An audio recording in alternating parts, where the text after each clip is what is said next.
Okay, I think we're just going to start. We are quite a few people that are expected into this webinar, so people will just arrive, I guess, in the next couple of minutes, but I'm going to start anyway. So hello and welcome to this second webinar in a series of 5 that deals with EU regulations relevant to the textile industry.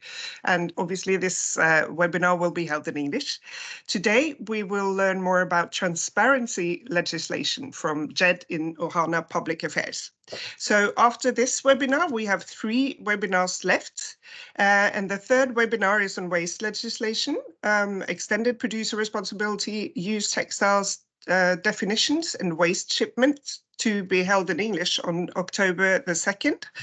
And the 4th webinar on eco-design, the eco-design regulation, digital product passport, and further eco-design measure development for apparel textile products will be held in Norwegian on October the 29th. And then the last webinar in the series is on the revision of the textile labeling regulation. And that will be held in English on November the 12th. So this webinar is being recorded, and please ensure that your microphone and camera are turned off. And Jed in Ohana Public Affairs will now give the presentation, and then we will have a Q&A session at the end. And you can either write your question in the chat, or you can turn on your camera and microphone and ask your question to Jed directly. So now I leave the floor to you, Jed. Welcome. Thank you, Guru. Welcome, everyone. My name is Jed, and I'm speaking to you from Brussels, from Ohana office. I will take you through the green claims and empowering consumers legislation today, which are 2 important directives in the European transparency law. I will spend about 45 minutes talking about how they are connected to each other, why they were developed by the European Commission, what was the impulse, then the interplay between the different initiatives, and then the requirements that you as companies, as Norwegian companies selling in the EU, will have to comply with if you're making voluntary sustainability claims. And finally, I will give you some high-level recommendations about how you can get ready for these laws. Just maybe by curiosity, could the participants whose companies make voluntary sustainability claims put a thumb up in the chat, just to see how many companies make voluntary sustainability claims?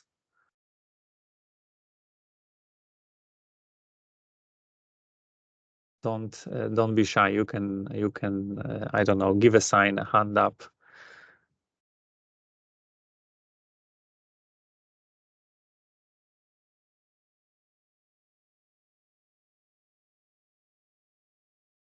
Okay, we have a few we have a few hands up, so I think it's a lot of you, but not everyone.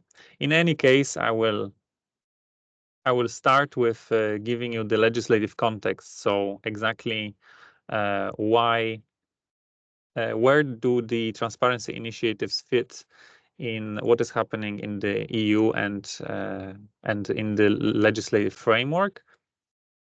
I guess you're all familiar with the European Green Deal, which was the huge package of initiatives that were supposed to move the European companies to a more sustainable way of producing.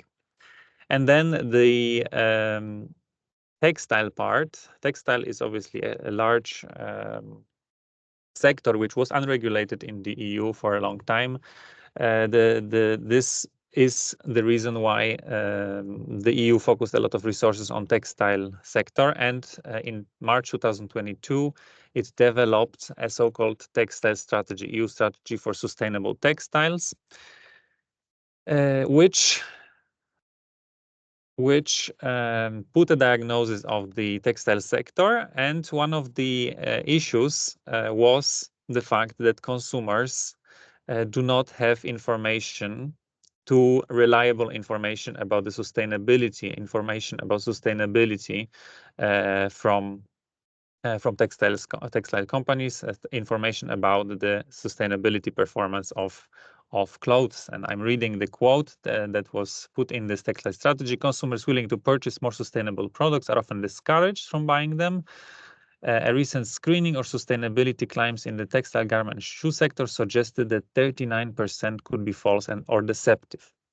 And this is important because the European Commission saw not only producers and brands as responsible for the sustainability, for the sustainability transition, but also consumers. And consumers need to have reliable information to make good buying choices. That was the thinking. That's why the Commission decided to update the law on transparency, on transparency of claims and robustness of claims. Also, this is the Norwegian context. There was, you're probably aware, there was a case where H&M Group was given warnings, and I think there was an infringement procedure from the Norwegian competent authority in early summer 2022, and this created also an atmosphere of quite a tense atmosphere around greenwashing and around green claims, and that in that atmosphere the legislative process started. So this is a little bit the context around which these laws were developed.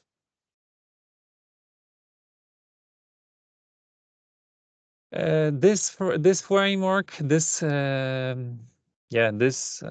interplay of laws, my colleague Ranveig showed you a couple of weeks ago. This shows not only the EU communication framework. The title is EU communication framework, but this is not only that. This is all laws that were part of the Green Deal that affected design, production, traceability, transparency, end of product life of consumer products. And all these initiatives were finalized or are in the process of being finalized in this Commission mandate as part of the Green Deal. You will hear about many of them, but today we will focus on two. We'll focus on I don't know if you see red brackets. I don't think they show up. In any case, we will focus on the first two initiatives under transparency, which is Empowering Consumers Directive and Green Claims Directive. Just a little disclaimer, this is not everyone has to comply with this regulation. Basically, the most important, I would say, piece that has already been finalized and we're waiting for secondary legislation is Eco-Design for Sustainable Product Regulation. So this is the regulation that Ranveig will be talking to you about, and this is really important because it's about this is a market access regulation, and you will have to integrate and implement this regulation if you want to sell on the EU market. However, the regulation I'll be talking about today, Empowering Consumers and Green Claims, technically, if your company is not making voluntary green claims and any types of claims, then you will not have to comply with these directives. Only when you're making voluntary claims will you be in the scope of empowering consumers and green claims. I don't know if there are any questions at this point. If not, let me continue.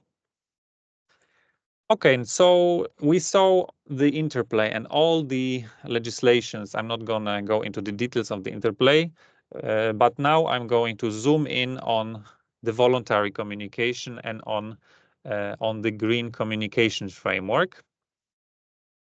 Basically, here, as I said, we have two laws. We have Unfair Commercial Practices Directive and Green Claims Directive.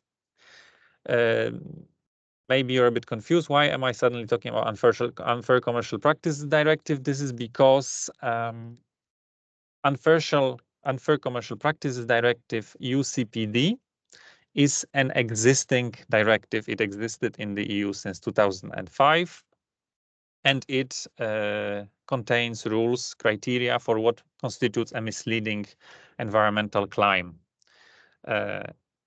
The empowering consumers, which I was talking about in a minute ago, is actually a directive that is updating the UCPD. So I will use empowering consumers and UCPD interchangeably. Basically, it is meant, what I mean is that UCPD is getting revised by empowering consumers. So UCPD in the European Union is a so-called lex generalis. It contains quite general criteria and affects all types of claims, not only green claims, but all claims. Yes, exactly, and it's getting revised by empowering consumers. Now, the new bit, so the new law that has not existed before and is still being in the legislative pipeline, is the Green Claims Directive. So you can see the orange circle, and this is a law that is a so-called lex specialis. So it will contains much more specific rules for making voluntary environmental claims. So it will only apply to green claims. And as you can see, there is a certain complementarity. UCPD is broader, contains many claims, so it's a sort of a safety net, horizontal safety net of rules, while the orange circle, Green Claims Directive, will be more specific to green claims and will have more specific rules. I will today cover both of them. This is the timeline, the legislative timeline of both directives. Empowering consumers, so UCPD update, is above the timeline, so on the upper, in the upper part of the slide. And you can see that the proposal of the Commission was published already in March 2022, quite a long time ago. And the law has already come into force, has already been adopted. And it happened in December 2023. Now member states have about 2 years to implement this law, and it will start applying in the EU probably around the third quarter of 2026. This is an important date. If you're making voluntary claims, it's good to remember, because you will have to comply with this law. If you're only selling in your products in Norway, this directive has a so-called EEA relevance. So you are in the European Economic Area, and it will also start applying. The little difference is that in Norway, the timeline may not be as strict as in the EU. So the start of applicability might be a bit later. But in the EU, it will be Q3 2026. So this is empowering consumers, /UCPD. Now, in the lower part of the slide, you have the legislative progress of the Green Claims Directive, which is this new directive. As you can see, the legislative process started later, because it started in March 2023. And the progress is similar. Member states will also have to implement this directive, but before it happens, we still are waiting for the final agreement. So the EU institutions have actually not yet negotiated the final text, which means that there are some details of Green Claims Directive that are still subject to change. And because this process started later, the law will come into force, will start applying later.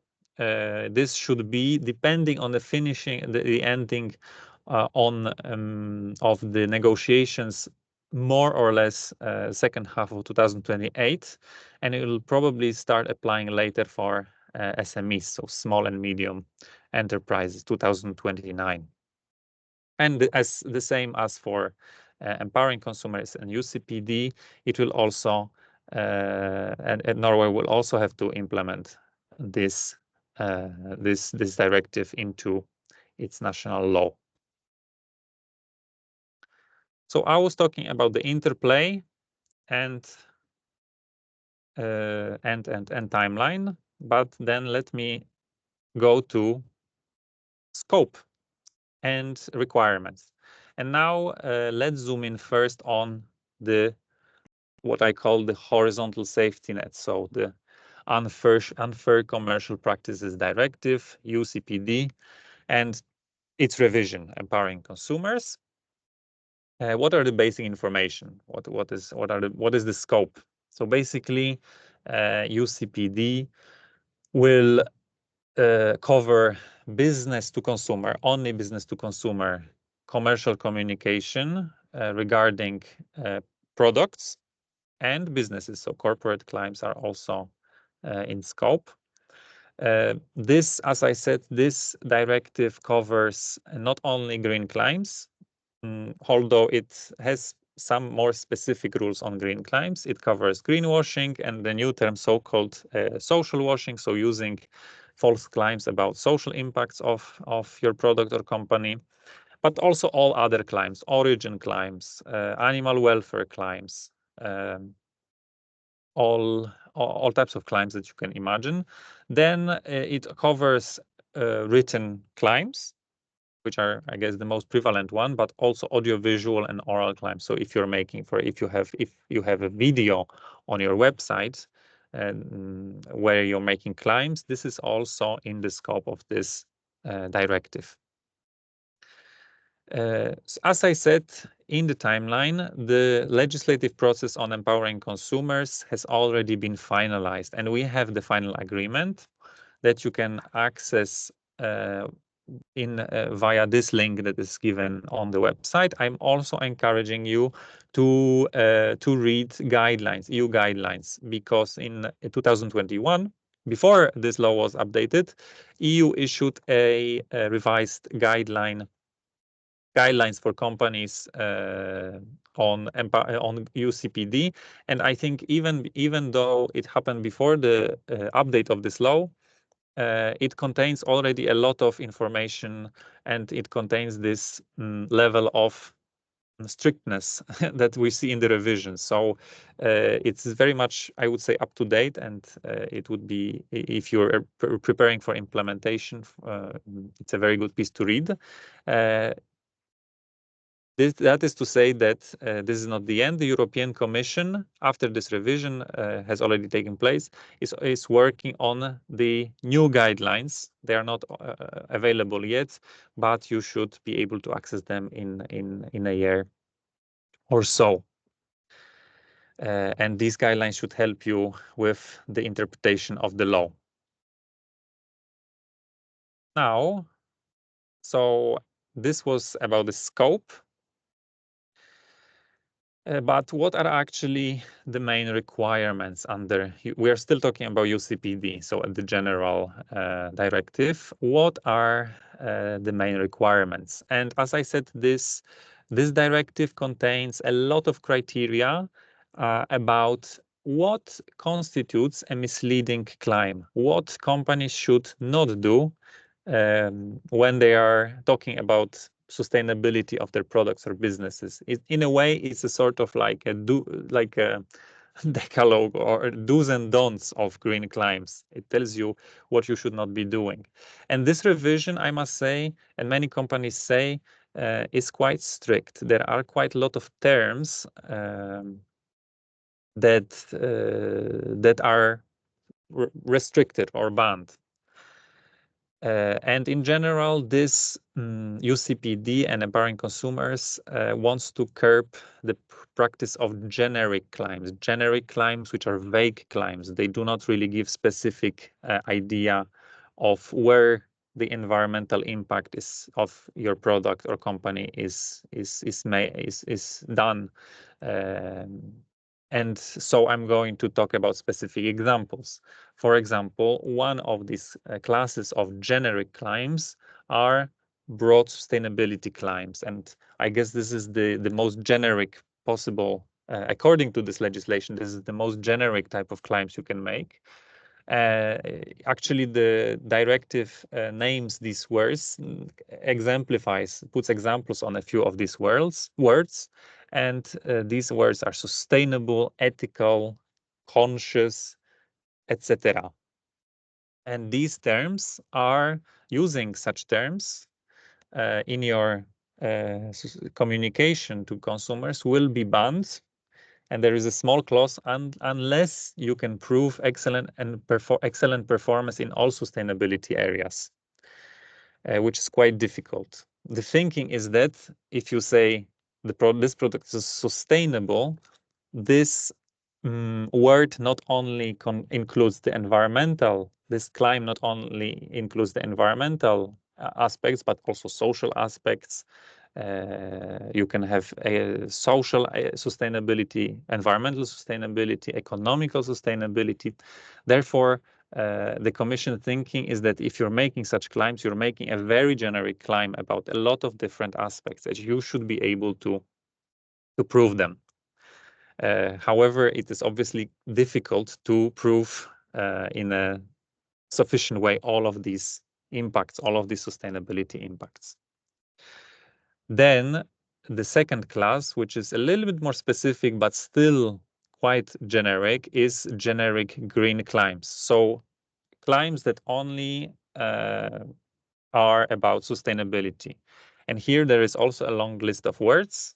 I'm only putting a few: eco-friendly, nature's friend, ecological, planet-friendly, etc. These terms are also banned under the UCPD, revised UCPD, unless you can prove an excellent environmental performance. In the next slide, I will explain what Commission considers an excellent environmental performance. Then the Commission is also, and the European institutions agreed to also reduce or reduce untrustworthy claims based on carbon offsetting. And so the UCPD says that terms such as climate neutral, emissions free, if they are based on carbon offsetting, they are also restricted. You can't make them. So this is a specific clause provision in the UCPD that is tackling specific terms, generic terms. And I would say that the main problem with the interpretation of this provision is that it has a freezing effect on companies. It might have a freezing effect because actually this word etc. is important. You can't use eco-friendly, nature's friend, these words. This is written in the law, but then you can't use similar terms as well. So there is not a clear-cut, there is not a list of words that you can use. Based on the interpretation of member states, at any given time, you can in any given country, you can your company could be approached by a consumer authority who can say, oh, look, this claim that you made, this term, which is not on this list, but we find it too generic. Please change it, or please provide more substantiation proof. This is a possibility. So there is never going to be a certainty which words are actually restricted. And here it comes the importance of a good legal advice, I'd say, when implementing these laws. I'm leaving the green claims for now. This UCPD also has a lot of criteria for what makes a claim good or bad, as I said. And under UCPD, all claims should not be vague and ambiguous. They should be specific. They should be as specific as possible. In other words, they should be explicit. So you should, when you're making a claim, you should specify. You should not make vague claims and generic claims such as eco-friendly, but you should specify, for example, in which part of the product specifically has a good environmental performance. Is it product or packaging? Is it, if you're selling a jacket, is it jacket shell or lining that has, for example, recycled materials in them? Another way you can be more specific is to say in which exactly part of the value chain the positive environmental impact is made, and make sure that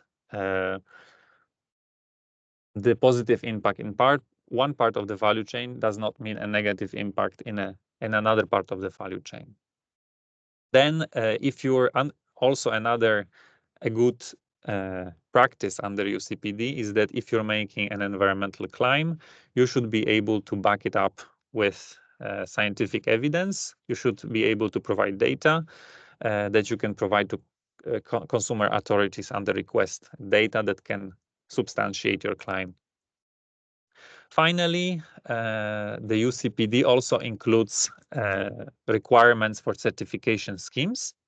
You can use certification schemes to prove to comply with the requirements, as long as they comply with some governance requirements, such as scientific robustness, independence requirements.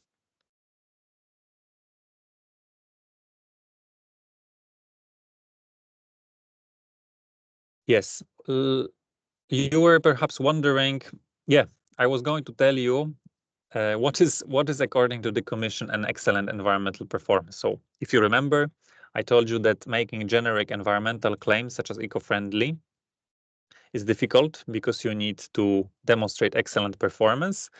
And actually the European institutions are explicitly stating what you need to have to prove an excellent environmental performance.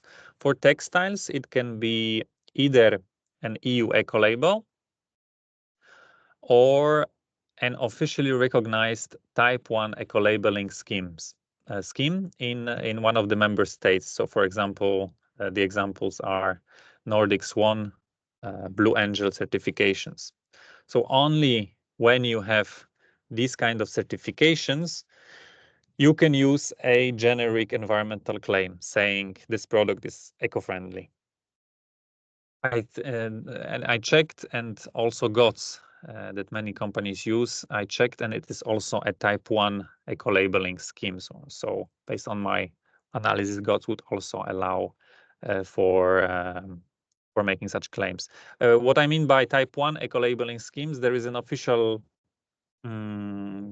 classification of certification. A Type 1 eco-labeling schemes are those that comply with an ISO standard, ISO 14024.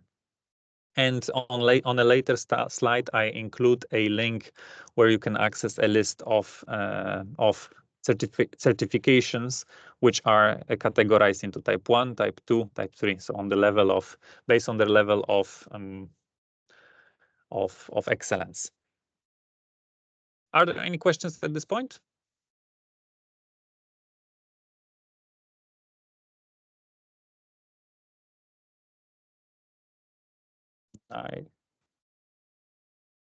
You're muted, Gru.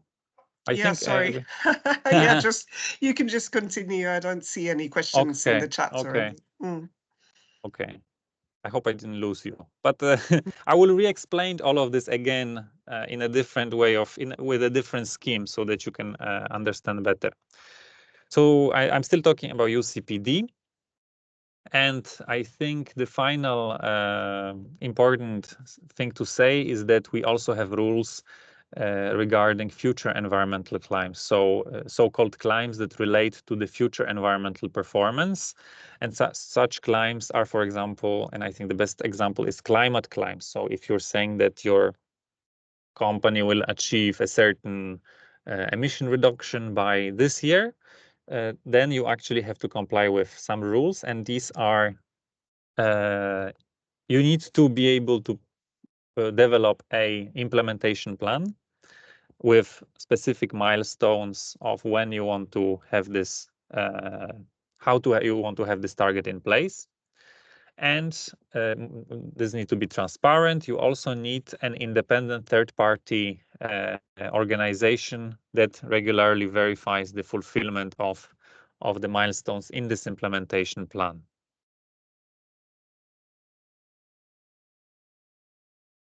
Okay, and so for now, I finished talking about UCPD, so and empowering consumers. Now I will talk about substantiating Green Claims Directive. Both the interplay between green claims and empowering consumers is quite difficult to explain. They are complementary. If you're making a environmental claim, in most cases, it will be covered by both UCPD from the broad perspective and from green claims with specific rules. But the rules under Green Claims Directive will prevail if there is a conflict. That's what the legislation is saying about the potential conflict in the interpretation of one or the other, or of the interplay. As I said, the Green Claims Directive is a lex specialis that will provide specific rules for only green claims and not generic claims. Generic claims are regulated under UCPD. The green claims regulates, or it has in scope claims that are not caught by the safety net of the UCPD and are therefore more specific, or in the EU language, claims that are explicit. So what is the scope? Green claims also, as UCPD, has in scope only B2C commercial communication, not B2B.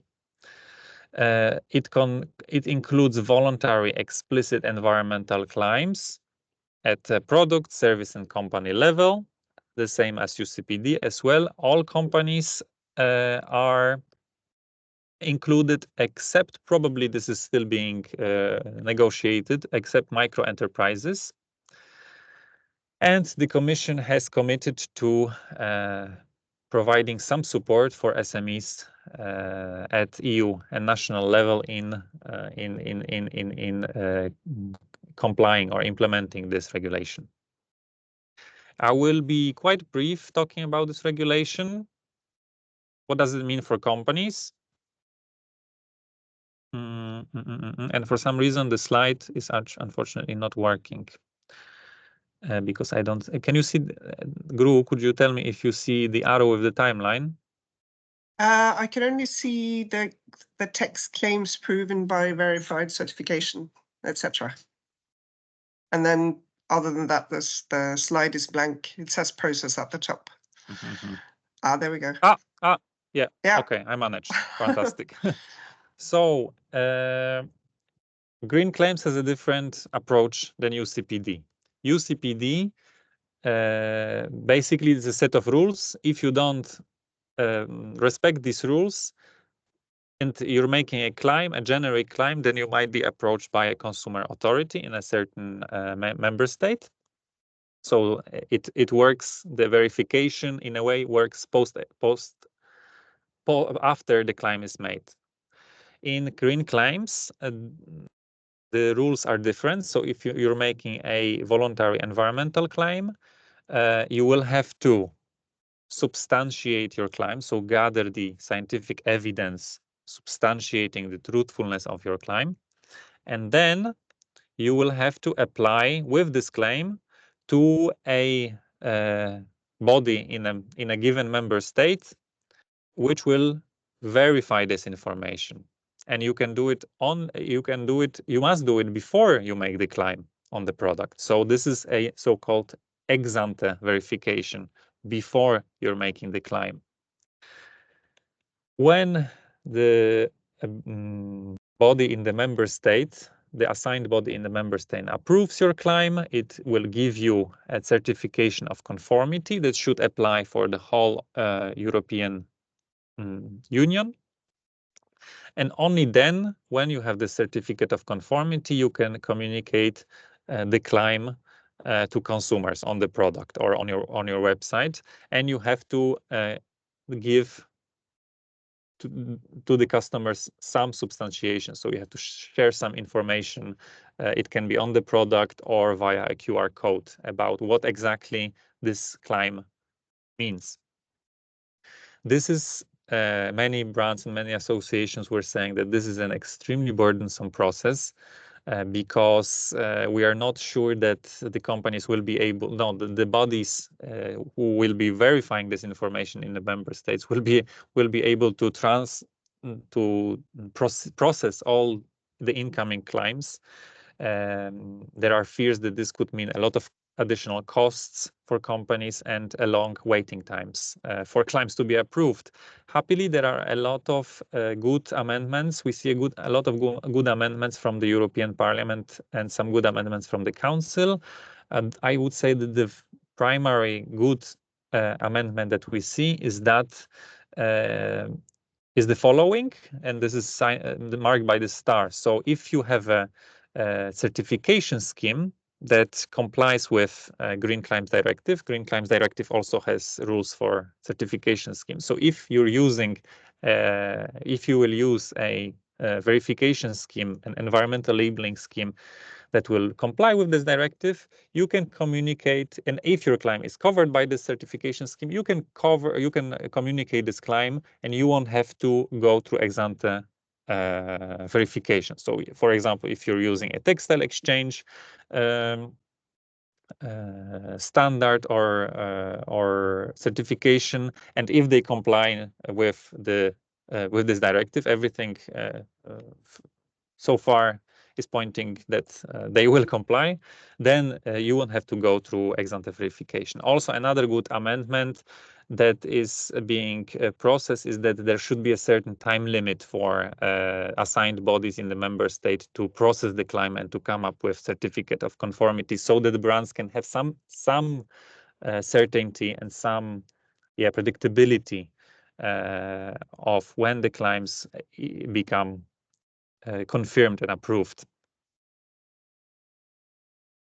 And okay, we're quite close to finish, so I will just continue and leave 15 minutes at the end for questions. I would like to, because maybe what I explained so far is the interplay is not that easy to grasp. So I would like to use the next couple of minutes to kind of go through this information and to structure it I'm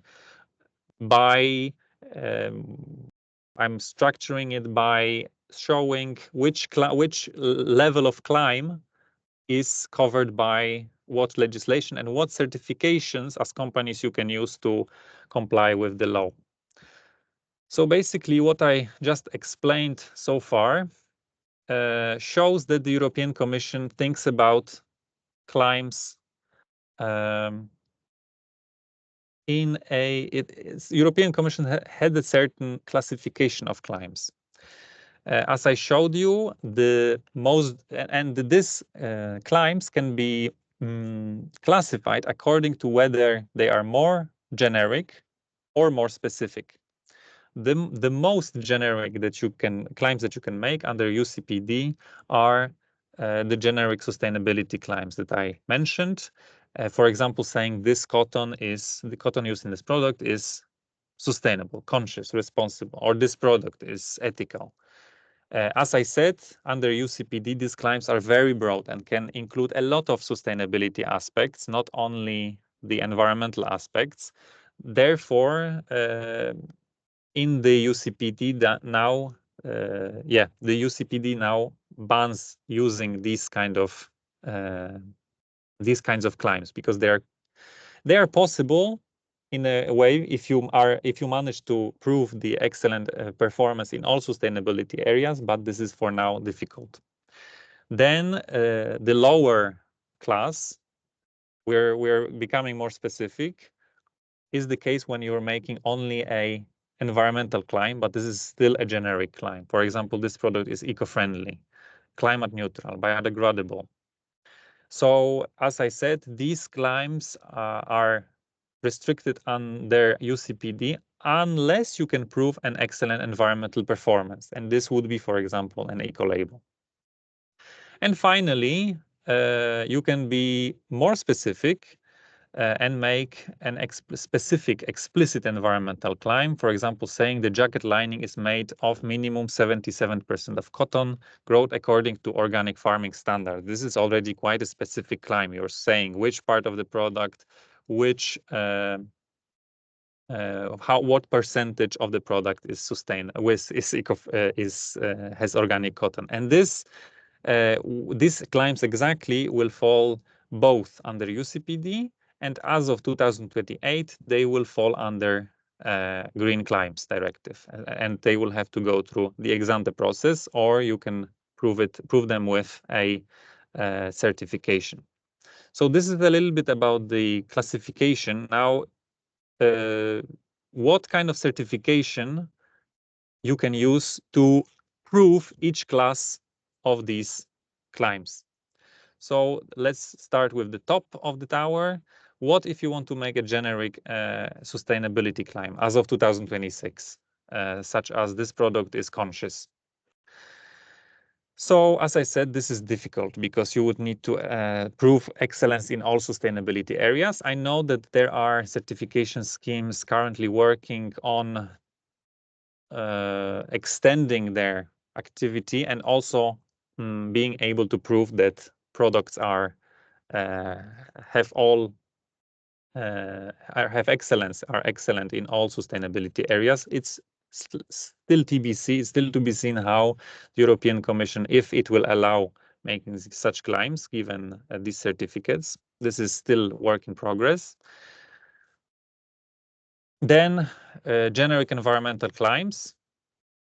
And as I explained in the previous slides, now I'm extending the list. You can use an EU eco-label or a type 1 eco-labeling scheme in one of the member states. And here you have eco-label, you have some Swedish type 1 eco-labeling schemes, German eco-labeling schemes, Blue Angel, for example. So these certifications you can use to make a generic environmental claim, such as this product is eco-friendly. Only this allows you to make these kind of claims.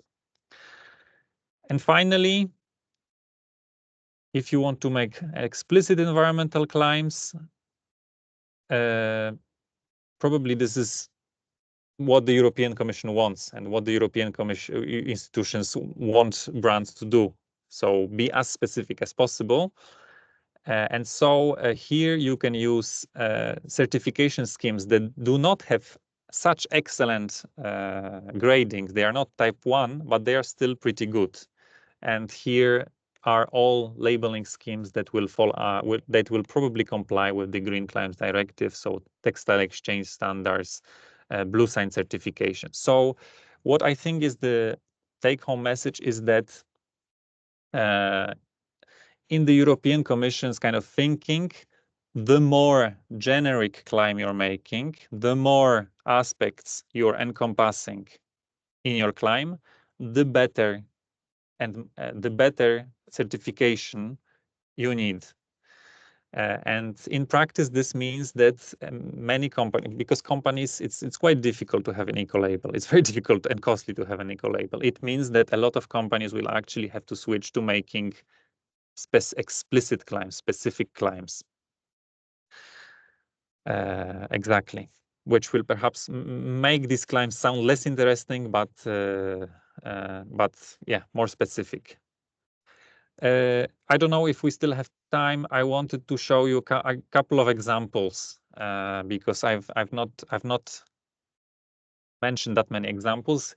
And this is just to show you that the difference between generic or explicit cannot be sometimes that obvious. The interpretation will depend a lot on legal analysis of member states' consumer authorities. But just to go quickly through some examples, this product is made of recycled material. So the blue example first, I would say that this, according to our interpretation, which is not a legal interpretation, this is quite generic. So you should not be as generic when you're making claims. And this is generic because you actually not this claim is not actually saying which part of the product has recycled materials, what percentage of recycled materials.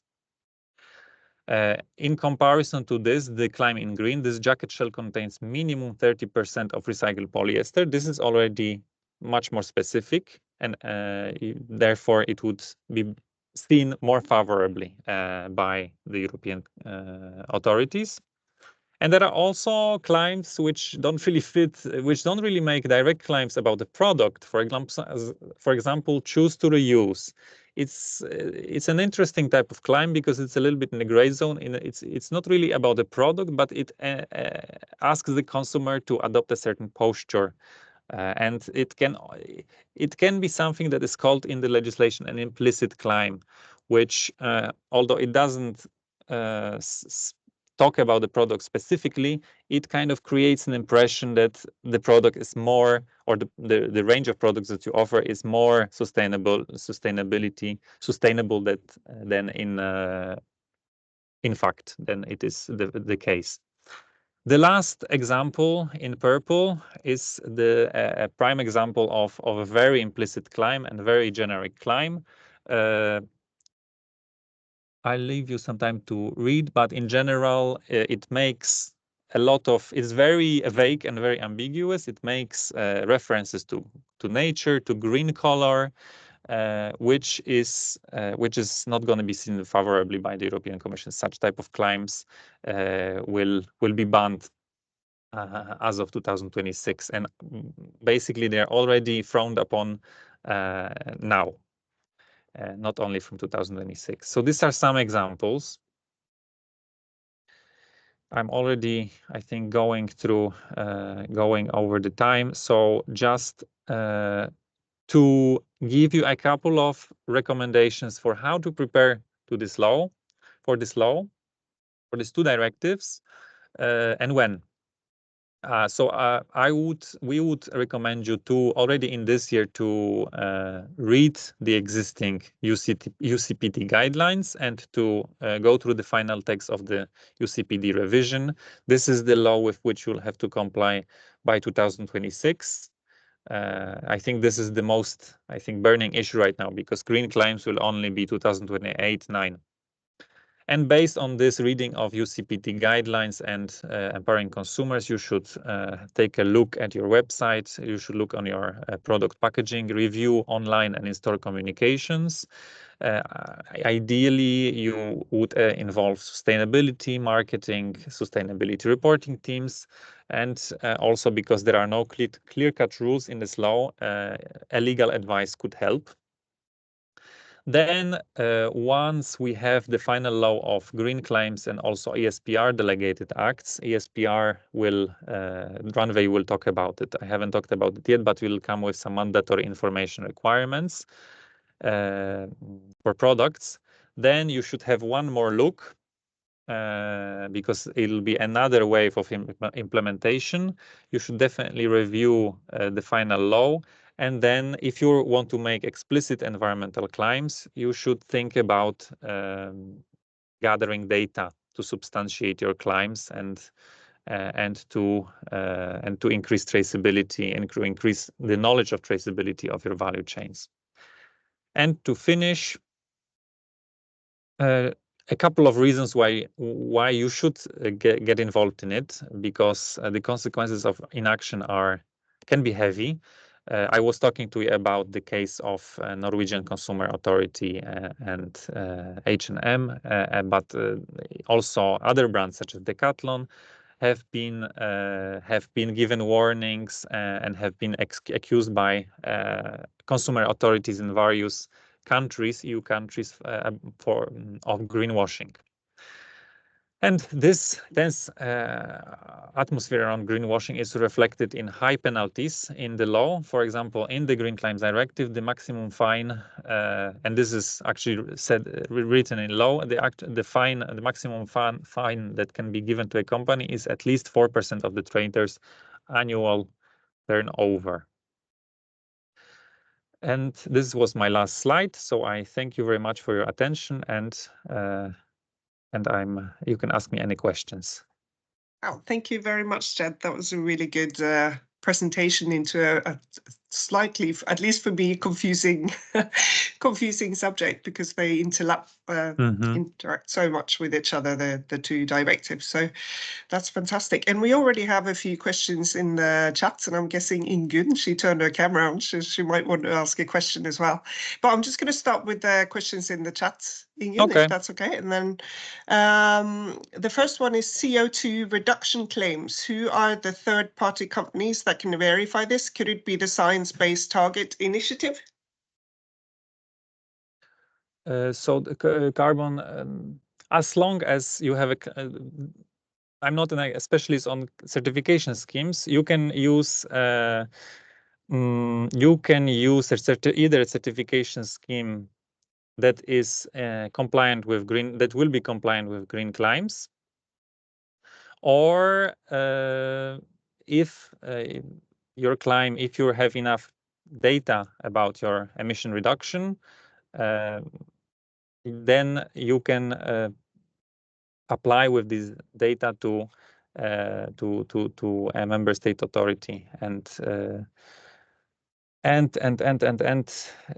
if it's based on scientific evidence, and now there is a lot of also emphasis on LCA, life cycle assessment, and primary data. So if the climate claim is based on these criteria, then it should be approved. Actually, we're still waiting for secondary legislation. The European Commission promised in the Green Claims legislation directive to come up with substantiation methods that will be allowed. So stay tuned, and the European Commission should provide information. Okay. Thanks. The second question is, does this mean that we need chain of custody certification on all materials? For example, organic, recycled polyester, polyamide, etc. Yes. Yeah. Yes. And then the last one was just repeating the ISO standard number that you asked. 14002, 14024 ISO. Okay. Excellent. I see another popping into another question in the chat, but I think we'll leave the question to Ingunn now, if you want to ask a question, Ingunn.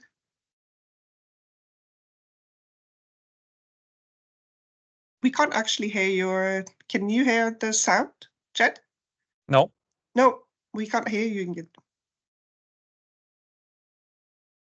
We can just, while Ingunn tries to fix her sound, we still can't hear you, so I'll just get that. Or you can just write it in the chat. Sorry about that. Understanding the timeline, does it mean that SMEs can continue to make generic claims without any sanctions until the end of 2028?